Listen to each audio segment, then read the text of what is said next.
Well, let's get some more reaction to this story. The government's planned changes to the national insurance contributions for the self-employed. Joining me from central London is the director of the Resolution Foundation, Torsten Bell, and also Andy Chamberlain from the Association of Independent Professionals and the Self-Employed. Thank you both very much for taking the time to talk about this.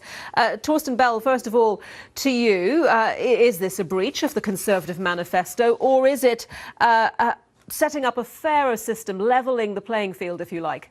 Well, it's both of those things. This is a breach of the Conservative manifesto, and it's also the right thing to do. And it's the right thing to do because we're seeing very large increases in the volume of self-employed people in Britain. Some of that is a good thing about people wanting to set up their own business, have the flexibility, and to be honest, not have a boss. But some of that is about tax incentives, big tax incentives, that mean firms and individuals have a big incentive to be self-employed. Somebody that costs a firm £100,000 to employ would pay £7,000 less tax every year if they're self-employed rather than an employee, and that gap can't stay.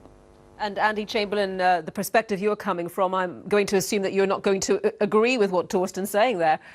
No, we don't think it is the right thing to do. We feel that the self-employed are the engine of the UK economy, that they enable the businesses that they work for to be more innovative and to ultimately create more jobs. And to single them out in the way that they've done here for a tax hike feels unfair and doesn't give them the credit that they deserve.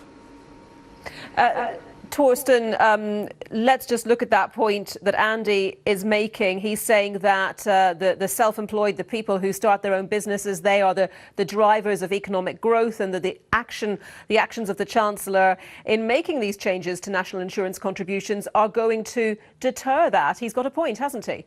Well, I'm all for encouraging people to set up their own businesses to grow our economy, but let's look at what's actually happening to self-employment today. Only 11% of the self-employed today are what you might have called the traditional entrepreneurs who are actually employing other people and growing firms. Most of these people nowadays are working either at the top end in contractor work, in management consultancy, accounting, quite high salaries, or at the bottom end we are seeing too many young people in particular, and young men in particular, being put into low-paid self-employment work, what some people call the gig economy and what other people just call work. And it's not clear that the tax system should be encouraging either of those things. Why is an accountant sitting next to an employee accountant doing almost exactly the same job but paying £7,000 less into the exchequer because when they earn £100,000, that kind of incentive is in the end bad for the tax base, and it's not clear to me that it's good for people. So just break down for us, Torsten, who you think will be affected by these national insurance changes. Well, these changes will principally affect the top half of self-employed workers, because there's two changes here happening at once. All self-employed people are actually being given a tax break next April with the scrapping of what's called Class 2. This is £150 national insurance payments. Everyone will get that. But those earning over £8,000 or so will also have to pay 2% higher national insurance on their earnings, and where those two cancel out is around £16,000. So people who are earning over £16,000 will pay slightly more, and those that pay most will be those earning over £50,000 who will pay around £600 more each. Andy, I noticed one of your colleagues saying on Twitter this morning, it seems as though the additional risks the self-employed take aren't fully understood or valued by the Chancellor. But Torsten Bell is arguing that many of the self-employed are not the risk takers that one might imagine. Tell us about the people that you represent. Well, I mean, I would agree with Torsten that there is a concern around that lower end, and there are some vulnerable workers in this population now of self-employed.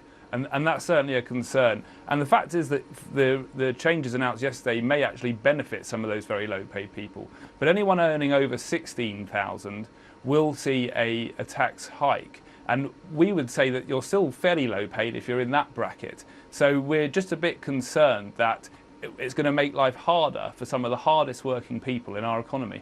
Is there any way you can push back on this? We know that a number of backbenchers, Conservative backbenchers, have already raised their concerns with the Chancellor.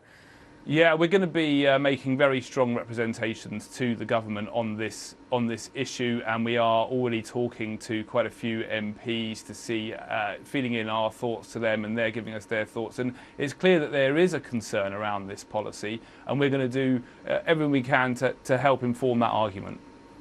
Chamberlain from the Association of Independent Professionals and the Self-Employed, and Torsten Bell from the Resolution Foundation. Thank you both very much for your time today.